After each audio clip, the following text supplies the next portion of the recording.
میرے بھائیوں بعض لوگ جو ہے نا یہ آیت کریمہ کوئی فوت ہو جائے نا تو یہ کھجور کی گٹھلیاں لا کر یا کالے چنے لا کر پھر وہ میت کو بخشانے کے لیے یہ آیت کریمہ گھروں میں بیویاں بٹھا کر وہ پڑھاتے ہیں کہ جی یہ جو ہے نا گٹھلیاں یہ اتنے ہزار گٹھلی ہیں. اب وہ بیویاں بیٹھ جاتی ہیں اور وہ ایک ایک گٹھلی کو لے کر اس پر آیت کریمہ پڑھتی جاتی ہیں. جی ہم نے 1,00,000 آیت کریمہ ہم نے اس میت کو بخشی ہے, ہم نے 2,00,000 آیت کریمہ اس کو بخشی ہے.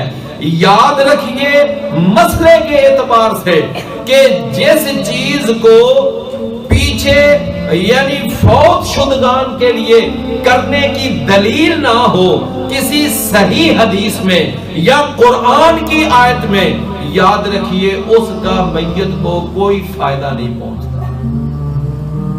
جس کی دلیل کوئی نہیں تو اس کا میت کو کوئی فائدہ نہیں پہنچتا. ہاں جس کی دلیل ہے نا قرآن اور حدیث میں, اس میں کوئی شک نہیں کہ اگر زندہ اپنے فوت شدگان کے لیے وہ کوئی کام کریں گے تو اس کا فائدہ میت کو پہنچے گا. مثال کے طور پر رسول اللہ صلی اللہ علیہ وسلم نے فرمایا کہ زندہ افراد فوت شدگان کے لیے مغفرت کی دعا کریں, ان کے لیے استغفار کریں, اس کا فائدہ لازماً پہنچتا ہے. اور اسی طرح اگر یہ زندہ افراد وہ فوت شدگان کے لیے کوئی حج اور عمرے کی ادائیگی کر دیں کہ جس کو وہ میت ادا کرنا چاہتی تھی لیکن اچانک فوت ہونے کی وجہ سے وہ ادا نہیں کر سکی, تو اب کوئی زندہ ان کی طرف سے وہ عمرہ ادا کر دے یا وہ حج ادا کر دے تو اس حج اور عمرے کا میت کو فائدہ پہنچتا ہے. اسی طرح میرے بھائیوں ایک آدمی نے کوئی نظر کے روزے مانے ہوئے ہوں, وہ روزے نہ رکھ سکے, اچانک موت واقع ہو جائے, اس کے جو ورثاء اور لواحقین ہیں اگر وہ اس میت کی طرف سے روزے رکھیں گے تو اس کا فائدہ بھی اس کو پہنچے.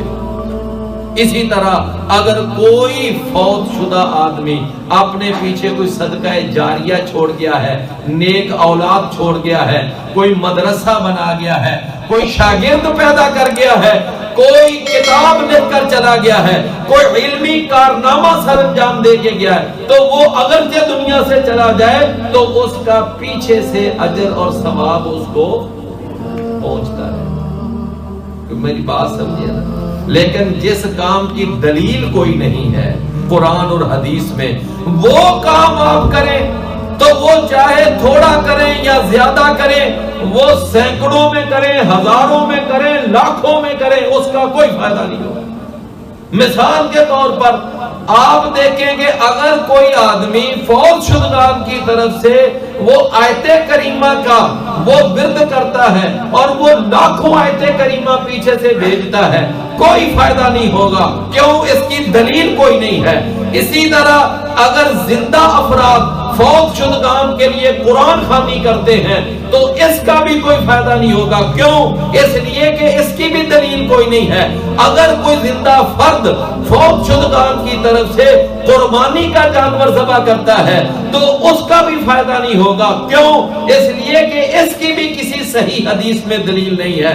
اسی طرح اگر کوئی زندہ فوت شدگان کی طرف سے نمازیں پڑھنے لگ جائے کہ میرا باپ نماز نہیں پڑھتا تھا, چلو میں اپنے باپ کی طرف سے ایک ایک نماز ہر نماز کے ساتھ پڑھتا جاؤں, نہ میرے بھائیوں کوئی فائدہ نہیں. اس لیے کہ کسی بھی صحیح حدیث میں اس کی دلیل